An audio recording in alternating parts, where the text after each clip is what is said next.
K Suhail വീണ്ടും ചേരുന്നുണ്ട്. സുഹൈല്, ഇനിയുള്ള നീക്കങ്ങൾ, സൈനിക നീക്കത്തെക്കുറിച്ചുള്ള വിവരങ്ങൾ അമേരിക്കയിൽ നിന്ന്, ഒപ്പം തന്നെ ട്രംപിന്റെ വാർത്താ സമ്മേളനവുമായി ബന്ധപ്പെട്ട് വെനസ്വേലയിലെ അടിയന്തരാവസ്ഥയുമായി ബന്ധപ്പെട്ട്. ഇപ്പോൾ വെനസ്വേലയിൽ അടിയന്തരാവസ്ഥ പ്രഖ്യാപിച്ചിരിക്കുകയാണ്. സൈന്യത്തെ പൂർണ്ണമായും നിയോഗിക്കും എന്ന് സൈനിക മേധാവി കൂടി പറയുന്നു. എന്തായിരുന്നാലും ഒരു പുലർച്ചയിൽ ആക്രമിക്കാൻ കരസേനയെ ഒന്നും സ്വാഭാവികമായും അമേരിക്ക ഇവിടേക്ക് ഇറക്കിയിട്ടില്ല. വ്യോമാക്രമണങ്ങൾ മാത്രമാണ് നടത്തിയിട്ടുള്ളത്. ഡെൽറ്റ ഫോഴ്സ് പൂർണ്ണമായും ഈ നിക്കോളാസ് മദുറോയെ കൊണ്ടുപോവുകയും ചെയ്തിട്ടുണ്ടാവും. അങ്ങനെയാണെങ്കിൽ അടുത്ത സ്റ്റെപ്പ് എന്താണ് എന്നുള്ളത് ഇനി എവിടെയാണ് മദുറോ എന്നതിനെ ആശ്രയിച്ചിരിക്കും. അമേരിക്കയിലേക്കാണോ കൊണ്ടുപോയത്, അതല്ലെങ്കിൽ വേറെ ഏതെങ്കിലും ഇടങ്ങളിലേക്കാണോ എന്നുള്ളത്. സമീപകാലത്തൊന്നും അമേരിക്ക നടത്താത്തൊരു ഓപ്പറേഷനാണ് ഇപ്പോൾ നടത്തിയിട്ടുള്ളത്. മറ്റൊരു രാജ്യത്തിൻ്റെ പ്രസിഡന്റിനെ പൊക്കുക, തട്ടിക്കൊണ്ടുപോവുക എന്നതടക്കമുള്ള കാര്യങ്ങൾ. 1989 പാനമയിൽ ഇതിന് സമാനമായിട്ടുള്ള ഓപ്പറേഷൻ അമേരിക്ക നടത്തിയിരുന്നു.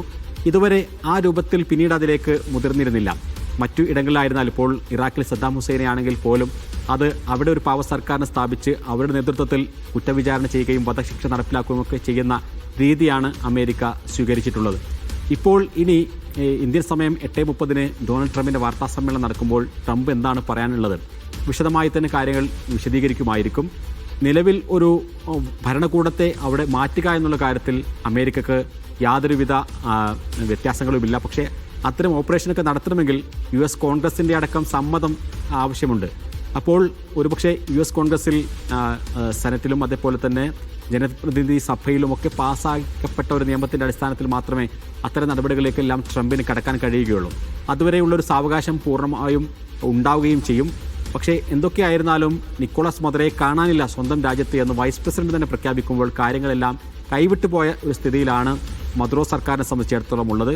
ബാക്കിയുള്ള ആളുകളെ കൂടി അവിടെ നിന്ന് നിഷ്കാസനം ചെയ്യുകയും തങ്ങൾക്ക് പറ്റാവുന്ന ഒരു പാവ സർക്കാരിനെ വെനസ്വേലയിൽ സ്ഥാപിക്കുകയും അതിനുശേഷം അവിടെയുള്ള സാമ്പത്തിക മേഖലയിൽ നിന്നും പ്രത്യേകിച്ചും എണ്ണ അടക്കമുള്ള കാര്യങ്ങൾ ഊറ്റിയെടുക്കുകയും ചെയ്യുക എന്ന് തന്നെയായിരിക്കും അമേരിക്കൻ സാമ്രാജ്യത്തിൻ്റെ ഒരു പദ്ധതി.